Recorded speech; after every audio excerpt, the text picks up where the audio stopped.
Bismillahirrahmanirrahim. Innal hamdalillah nahmaduhu wa nasta'inuhu wa nastaghfiruh wa na'udzu billahi min shururi anfusina wa min sayyiati a'malina. May yahdihillahu fala mudilla lahu wa may yudlil fala hadiya lahu.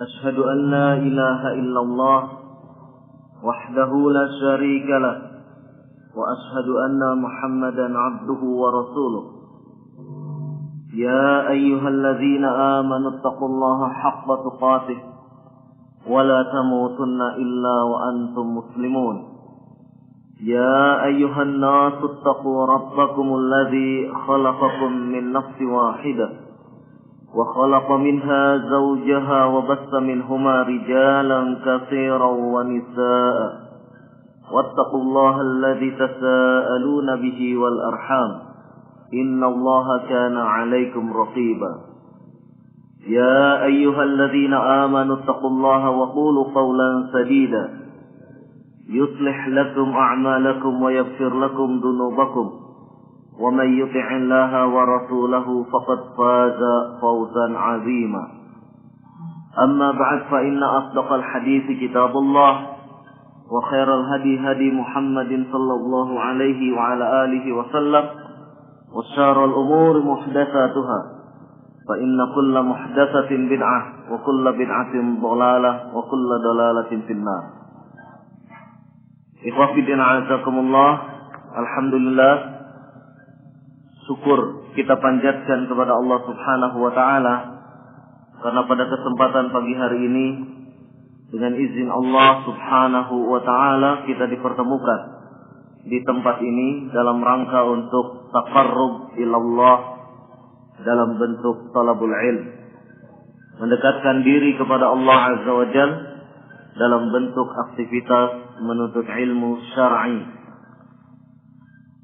Pada kesempatan pertemuan kita yang pertama ini, dan insyaallah akan dilanjutkan pada pertemuan-pertemuan berikutnya. Insyaallah saya beserta Ustaz Mukhtar hafizahullah akan melakukan kajian-kajian di tempat ini di UNS. Mungkin tidak terbatas fakultas MIPA saja, tapi juga ada dari fakultas yang lainnya.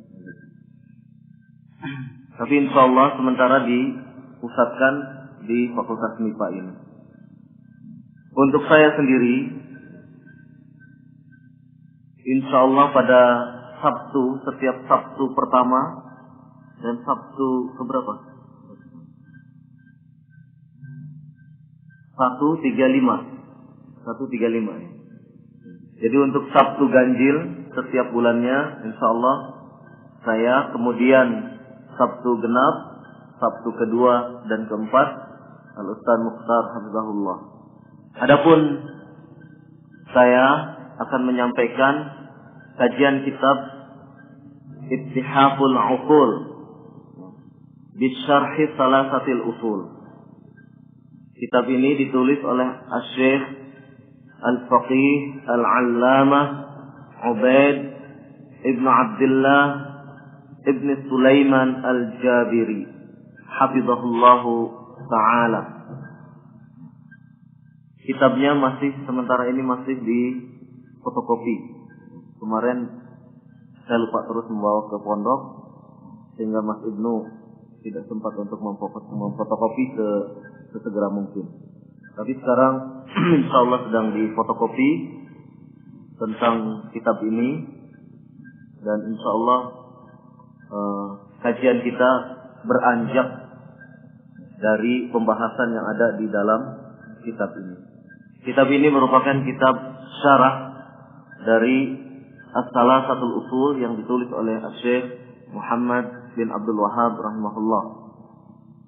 Saya yakin mungkin di antara antum ada yang pernah mengkaji Salasatul Usul, atau yang lebih dikenal di kalangan kita Usul Salasah. Tapi yang benar adalah Salasatul Usul.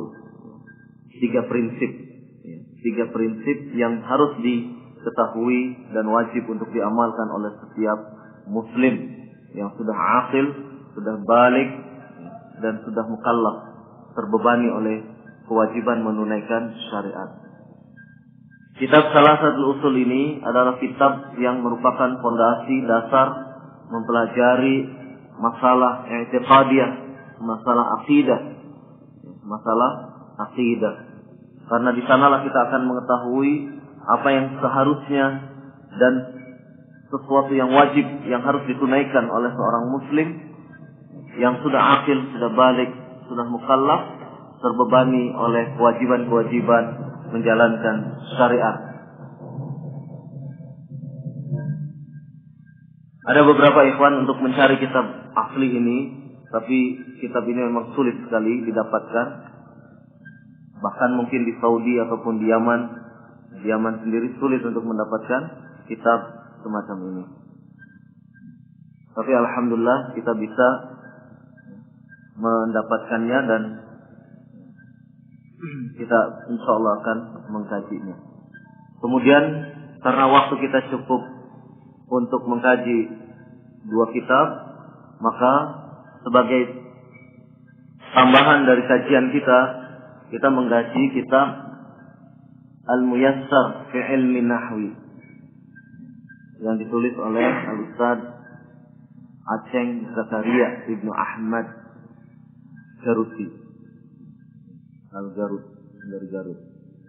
Kitab Muyassar ini adalah kitab yang disusun oleh beliau Al-Ustaz Aceng Zakaria yang merupakan salah satu ustaz yang meringkas beberapa pembahasan masalah nahwu, kemudian dijadikan menjadi kitab mulakhas, ringkasan yang bisa memudahkan para mubtadi'in, yaitu orang-orang yang baru belajar ilmu nahwu untuk bisa mengkajinya secara mudah.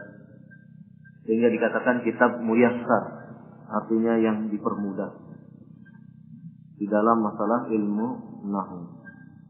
Jadi dua kitab ini kitab kajian akidah, kitab yang satunya kitab kajian nahwu. Bagaimanapun juga kita sebagai seorang muslim punya kewajiban untuk mempelajari bahasa Arab. Kalau kita mengkaji terus ilmu-ilmu dasar tetapi tidak memahami dasar-dasar ilmu bahasa Arab, ini sangat disayangkan sekali. Sehingga dengan antum memahami bahasa Arab sedikit ataupun banyak, insya Allah akan merasakan kelezatan dari kajian-kajian ataupun ilmu yang antum bisa pelajari. Kita selama ini mungkin belum bisa merasakan lezatnya mengkaji, membahas tentang satu kitab, lantaran mungkin selama ini bekal untuk menikmati kitab itu sendiri masih teramat kurang. Mudah-mudahan dalam majelis ini ada pembahasan bahasa Arab bisa membantu untuk antum semua sehingga bisa menikmati kajian-kajian kitab. Baik, kemudian untuk masalah waktu kita sepakati saja, mulai mungkin sekitar tadinya jam 7. Saya perkirakan jam 7 bisa saya datang ke sini, tapi qadarullah pada hari ini tadi ada yang setoran hafalan terlalu banyak sehingga agak molor. Jam setengah 7 saya baru selesai. Biasanya jam 6 sudah selesai dan saya bisa meluncur ke tempat ini sekitar jam setengah 7, sampai sini sekitar jam 7. Jadi qadarullah wa masafa'al, tadi saya belum bisa menepati jam 7. Kita sepakati jam berapa? Kira-kira 7:04 atau setengah 8? Dari saya. Hah? Setengah 8 atau 7:04? 7:04. Ada yang kuliah nanti? Sekitar hari Sabtu libur. Saya usahakan jam 7:04 kita sudah mulai.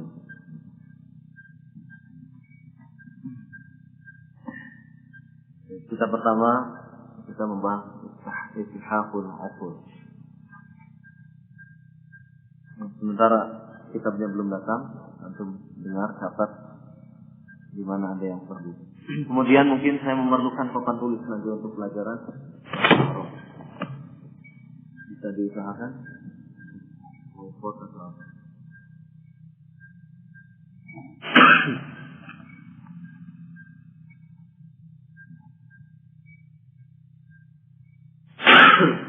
Kemarin pesan berapa? 15. Ini ada berapa? Kurang.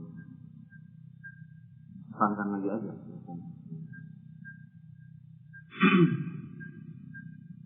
Baik, bismillahirrahmanirrahim. Qala hafizahullah muqaddimatun alhamdulillahil al-aliyyil a'la. Segala puji hanya bagi Allah al-aliyyil a'la, yang maha tinggi,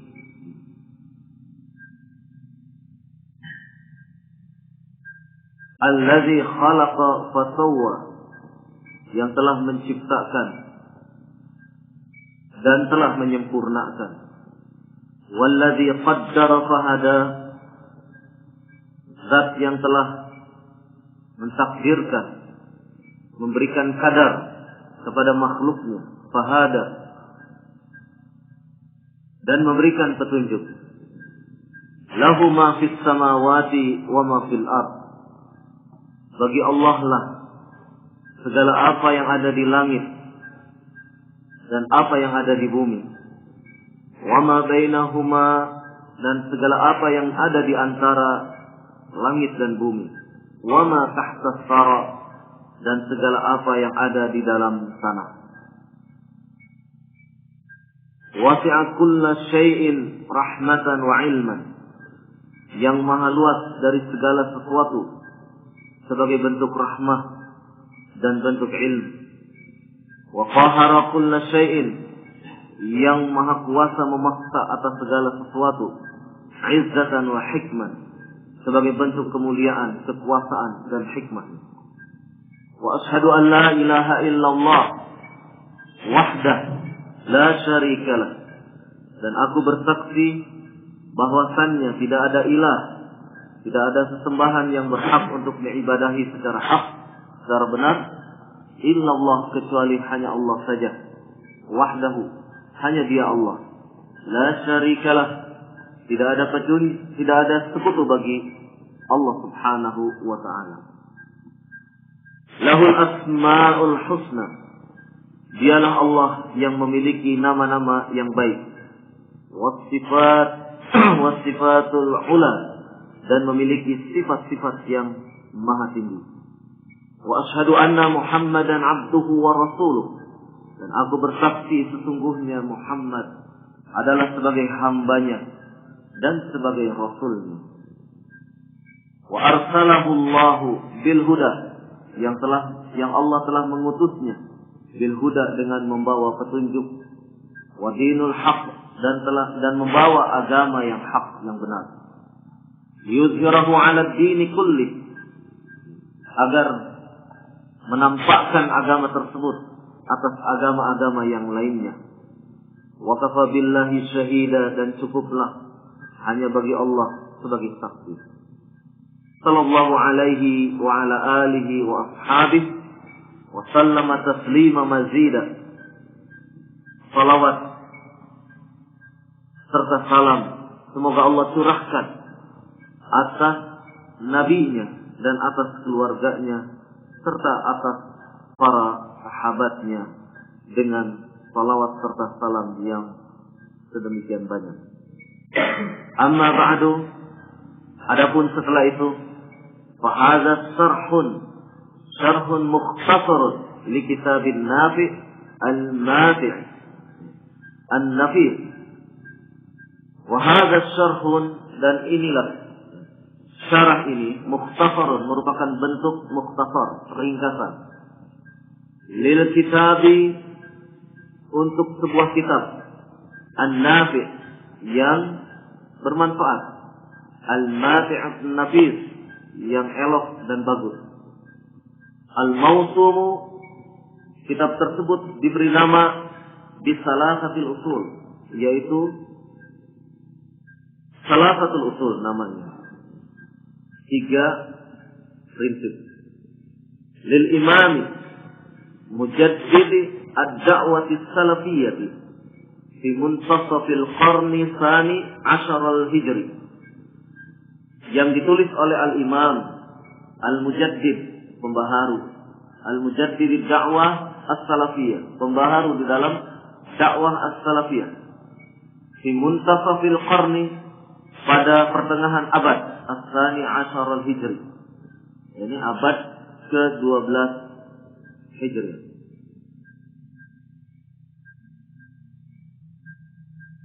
Wa a'ni bihi Syekh Muhammad, yang saya maksud adalah Syekh Muhammad Ibn Abdul Wahhab At-Tamimi An-Najdi. Syekh Muhammad bin Abdul Wahhab At-Tamimi, beliau adalah seorang ulama Najd, maka dikatakan An-Najdi. Syekh Muhammad bin Abdul Wahhab bin Sulaiman bin Ali At-Tamimi An-Najdi, nama lengkapnya.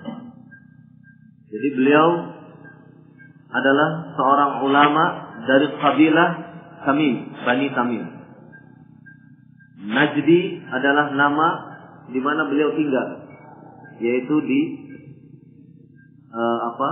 di sekitar Jazirah An-Najd.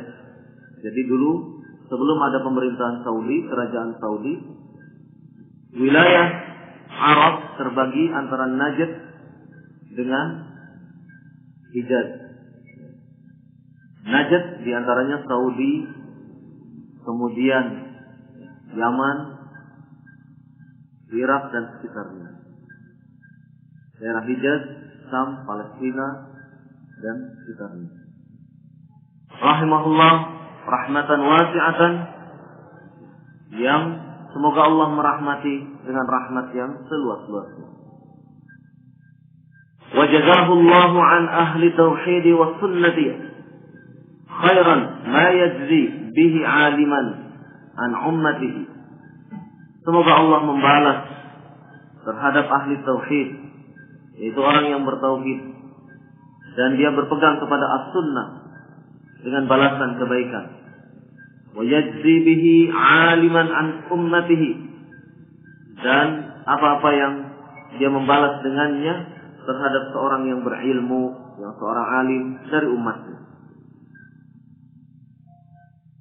Dikatakan oleh Syekh Ubaid Al-Jabiri dengan kalimat ahli tauhid karena beliau, Syekh Muhammad bin Abdul Wahhab, adalah orang yang berdakwah di dalam gerakan-gerakan untuk memurnikan pemahaman Islam, di antaranya adalah dalam masalah i'tiqadiyah, masalah tauhid. Beliaulah yang menegakkan prinsip-prinsip tauhid. Beliau salah satu pendiri dari negara kerajaan Saudi Arabia bersama Syekh Abdullah bin Saud rahimahullah. Beliau mendirikan negara kerajaan Saudi Arabia. Beliau berdua membagi tugas masalah pemerintahan itu oleh Ibnu Saud. Kemudian masalah agama, fatwa, yang mengurusi adalah Syekh Muhammad bin Abdul Wahhab. Sehingga kerajaan Saudi didirikan atas dua prinsip. Prinsip pemerintahan, yaitu yang kemudian menjadi sebuah negara monarki, kerajaan, dan kemudian negara yang berdasarkan syariat, yang dibimbing langsung atau dipimpin langsung oleh Syekh Muhammad bin Abdul Wahhab rahimahullah. Dan alhamdulillah kerajaan Saudi sampai sekarang masih tetap berada, masih tetap ada, masih tetap eksis. Mudah-mudahan Allah Subhanahu wa taala menjaga sampai akhir nanti. Karena bagaimanapun juga sekarang kita ketahui dengan kondisi politik yang ada sekarang, beberapa negara di Jazirah Arab sudah mulai pemerintahannya mulai ditumbangkan oleh Amerika Serikat, la'natullah alaih. Dari mulai Tunisia, kemudian juga Mesir, dan sekarang sudah mulai ke Bahrain, kemudian mulai ke Maroko, Yaman, dan sekitarnya. Ini tidak lain adalah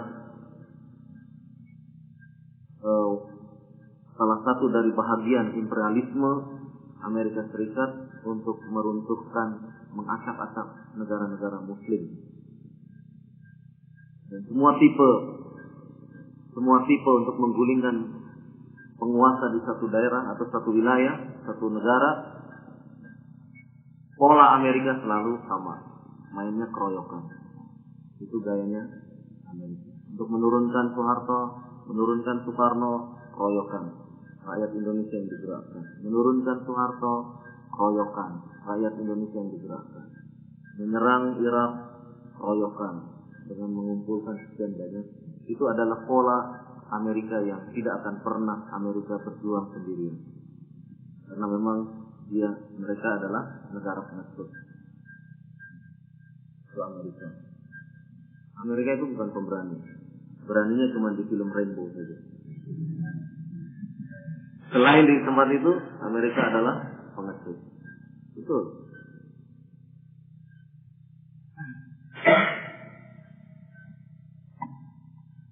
Nas'alullah as-salamah wal afiyah. Qala wa kana hadha syarh musajjalan ala asratin. Dan ini adalah dulunya, syarah ini adalah musajjalan, merupakan rekaman dari sebuah kaset. Jadi kitab ini tadinya adalah merupakan kajian yang disampaikan oleh Syekh Ubaid Al-Jabiri.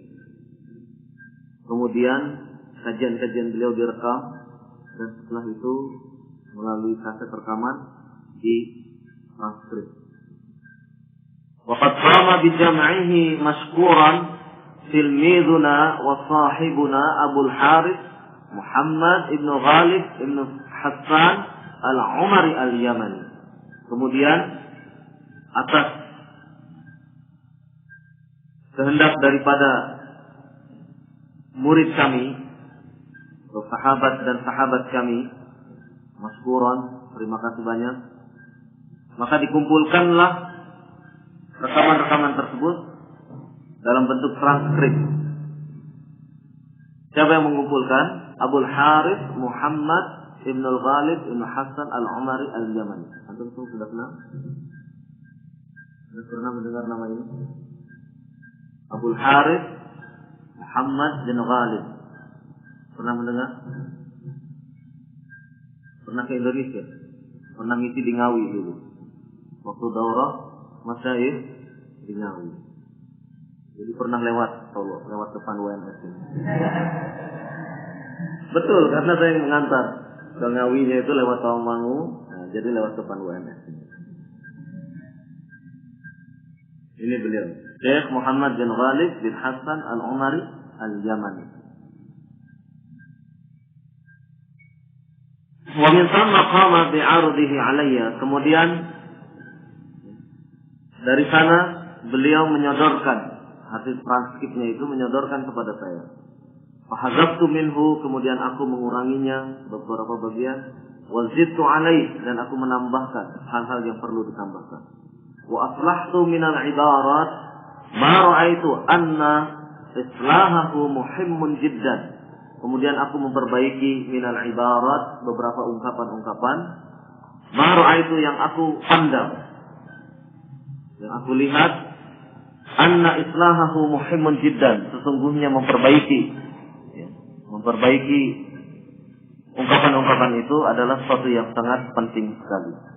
Summa qama al-akh Muhammad, kemudian setelah itu al-akh Muhammad, yaitu maksudnya Syekh Muhammad bin bin Ghalib hafizahullah, min ba'di mimma ya'ti, yaitu melakukan beberapa hal. Di antaranya awalan azwul ayatil qur'aniyah ila mawadi'iha min aswar. yaitu mengumpulkan ayat-ayat Al-Quran, kemudian menempatkannya pada tempat-tempat berdasarkan surat-surat. Jadi kalau kajian syekh, biasanya syekh tidak menyebutkan bahwasanya ayat ini pada surat ini. Beliau hanya mengucapkan qala Allah, menyebutkan ayatnya. Maka kemudian ketika ditranslate oleh Syekh Muhammad bin Ghalib, dilengkapi penyebutan ayat itu tertera di dalam surat apa. Yang kedua, Syekh Muhammad bin Ghalib takhrijul ahadits. Kemudian beliau mengeluarkan hadis-hadis yang diucapkan oleh Syekh Ubaid Al-Jabiri hafizahullah. Takhrij al-hadis, ahadits, yakni mengeluarkan hadis, maksudnya misalkan menyebutkan hadis, satu hadis. Hadis misalnya khairun nas man ta'allama al-Qur'an wa 'allamahu. Syekh cuma menyebutkan hadisnya. Hadisnya man ta'allama al-Qur'an wa 'allamahu. Khairun nas man ta'allama al-Qur'an wa 'allamahu. Kemudian hadis ini dicari oleh Syekh Muhammad bin Ghalib di mana terdapat. Kemudian siapa yang meriwayatkan? Misalkan yang meriwayatkan Utsman bin Affan. Dari situ dikeluarkan, dikeluarkan hadis ini terdapat di dalam kitab apa? Oh, ternyata riwayat fulan terdapat di dalam kitab Sahih Muslim. Maka hadis khairun nas man ta'allama al-Qur'an wa 'allamahu ada di dalam kitab Sahih Muslim. Maka dikeluarkanlah. Ya, makanya istilahnya takhrij, artinya mengeluarkan. Maka dikeluarkanlah hadis itu dari Sahih Muslim. Kemudian diberi catatan kaki, hadis ini terdapat di dalam Sahih Muslim, bab ini. Itu namanya takhrij. Kalau sekarang mudah sekali, antum salah bisa. Hadis mana? Man ta'allama al-Qur'an. Tulis satu kata kunci, takhrij hadis. Keluar di kitab apa saja hadis ini. Langsung keluar kitab Sahih Muslim, kitab ini. Oh, antum sudah menjadi pentakhrij hadis. Ya, sekarang kan mudah sekali dengan teknologi yang ada, antum bisa membeli softwarenya, software hadis itu, kemudian kasih kata kunci, misalnya man ta'allama al-Qur'an 'allama, nanti keluar semua hadis yang berbunyi tentang alama. Kemudian cari, oh ini hadisnya. Terdapat di kitab apa saja? Kitab ini. Sudah selesai. Untuk kasih catat, ini takhrij saya. Sekarang mudah seperti itu. Tapi para ulama kadang-kadang tidak suka dengan hal seperti itu. Di Damas sendiri bahkan jangan sekali-kali para santri di sana menggunakan software seperti itu, karena itu tidak mendidik. Ya, dengan demikian dia tidak mencari hadis. Ya, sebenarnya kan dia mencari di mana? Di dalam Sahih Muslim, buka Sahih Muslim. Ternyata ada perawinya namanya fulan wa alan, adanya di kitab itu. Dia harus cari ke kitab itu. Di kitab ini ada lagi petunjuk ke kitab ini. Cari lagi kitab itu. Terus dia mencari sampai akhirnya dia membahas satu hadis, kitabnya mungkin terhampar di lantai. Ya, karena banyaknya hadis. Kan tidak mungkin kitab ditutup, nanti dibuka lagi. Jadi semua dibuka. Begitu cara para ulama membahas hadis. Misalnya 20 kitab semua ada hadis ini. Dari jalan mana saja, turuknya ini, jalan-jalan mana saja. Semua kitab berbeda mungkin. Satu hadis mungkin jalannya, periwayatnya berbeda. Mungkin bisa 3 orang, bisa 4 orang. Dari 4 orang bersabar, sekian puluh orang yang meriwayatkan. Kali 3. Satu aja 10, kali 3, 30 orang, bayangkan. Meriwayatkan satu hadis itu.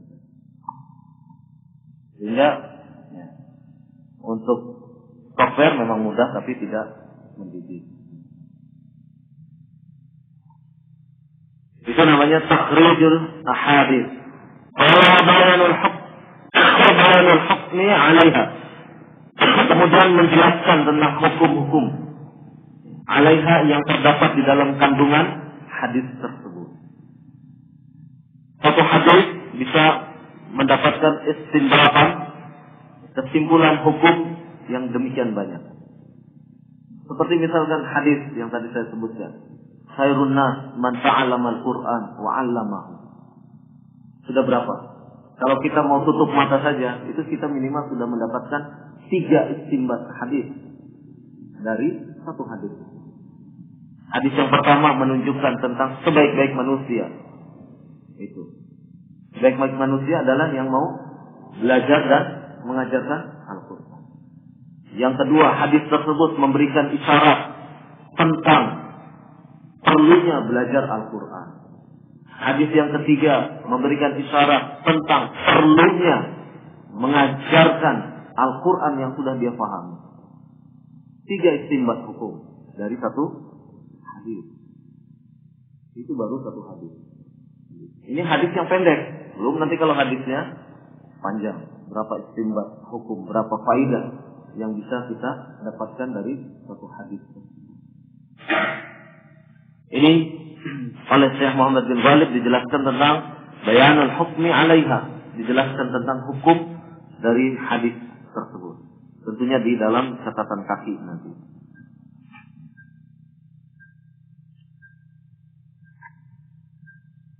Kemudian sawa'un fi dzalika ahadits al-kitab was sawahiduna.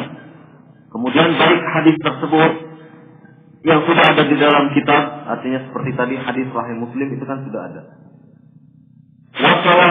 Wasawahiduna, kemudian hadis-hadis tersebut pun ya, disebutkan syawahidnya. Artinya mungkin hadis itu kedudukannya lemah, tetapi karena banyaknya syawahid ya, yang menjadi saksi atas berantainya hadis tersebut kepada orang-orang yang sikoh terpercaya, maka hadis itu pun menjadi terangkat. Yang tadinya dhaif mungkin menjadi hasan li ghairi. Hasan oleh selainnya.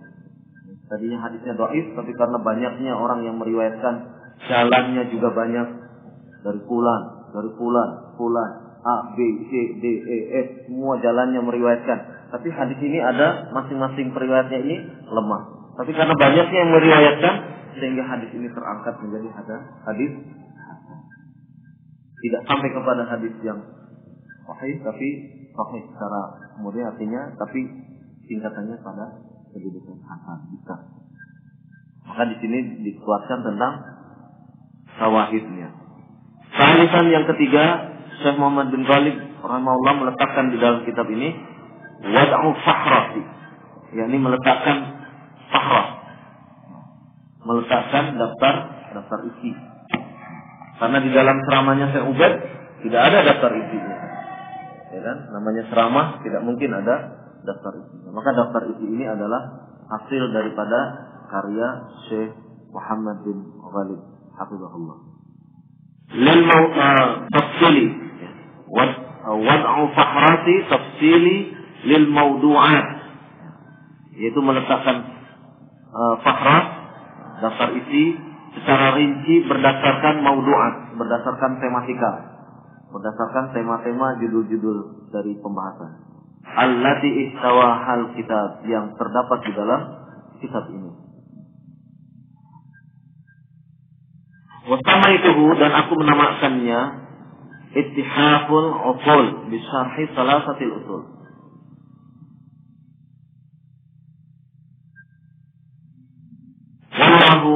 Wallahi as'alu an ayya'umma binaf'ihi ahlul Islam. Dan demi Allah aku memohonkan agar memberikan manfaat kepada setiap muslim, memberikan manfaat secara umum kepada setiap muslim. Wa yaj'ala 'amali fihi khalifan, dan menjadikan amalku ini sebagai amal yang ikhlas biwajhihil karim, hanya karena mengharapkan wajah Allah Al-Karim yang maha mulia.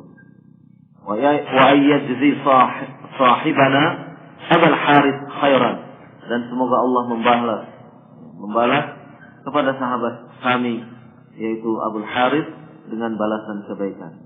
Liqa'a ma badalahu min jahdi fi ikhraji hadzal kitab, atas semua kerja kerasnya yaitu mencurahkan segenap kemampuan yang ada untuk mengeluarkan kitab ini, artinya menerbitkan kitab ini. Wassallallahu wasallam ala nabiyyina Muhammad wa ala alihi wa sahbihi ajma'in.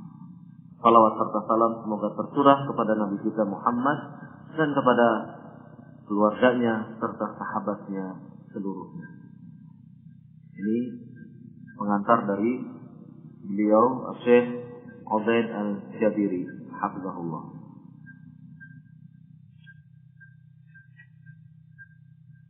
Syekh Ubaid Al-Jabiri, beliau adalah mantan dosen di Universitas atau Al-Jami'ah Al-Islamiyah di Madinah, Universitas Islam di Madinah. Beliau seangkatan dengan Syekh Rabi bin Hadi Al-Wadi'i, Syekh Abdul Muhsin Al-Abbad, dan beberapa masyayikh kibar yang lainnya. Beliau masih menetap di Madinah. Beliau adalah seorang yang tawadhu, ilmunya banyak, tetapi tawadhu. Meskipun kedua mata beliau buta, tetapi beliau seorang yang alim, tawadhu. Ketika disampaikan kepada beliau, ya Syekh, fulan wa alan mencaci maki engkau. Kata Syekh Ubaid Al-Jabiri, ya akhi, saya orang yang banyak salah, saya orang yang banyak dosa, bermakna seperti itu. Mudah-mudahan caci maki yang disampaikan oleh fulan wa alan itu menjadi kafarah bagi saya, menjadi penghapus atas dosa-dosa yang saya perbuat.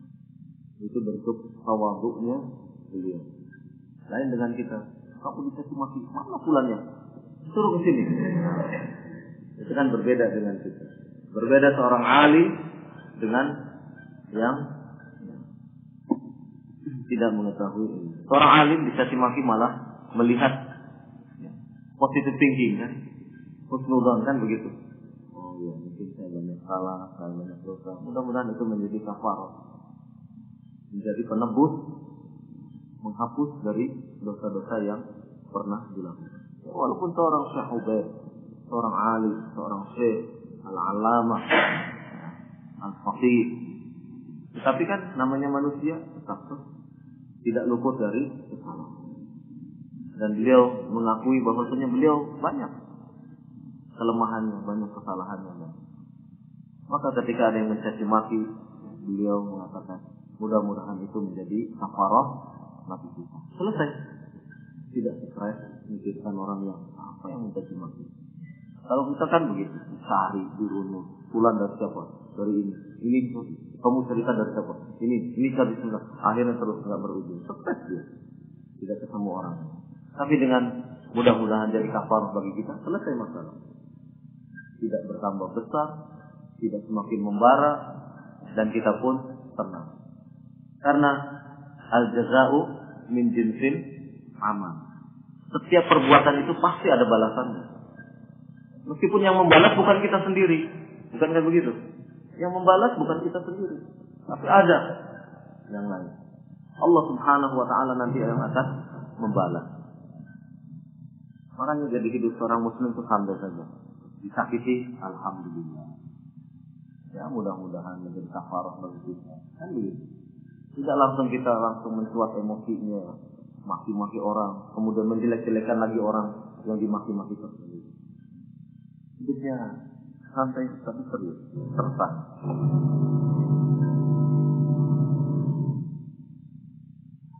Baik.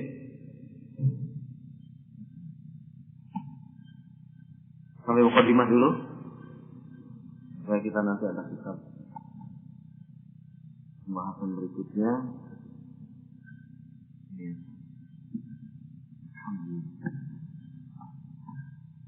Alhamdulillah.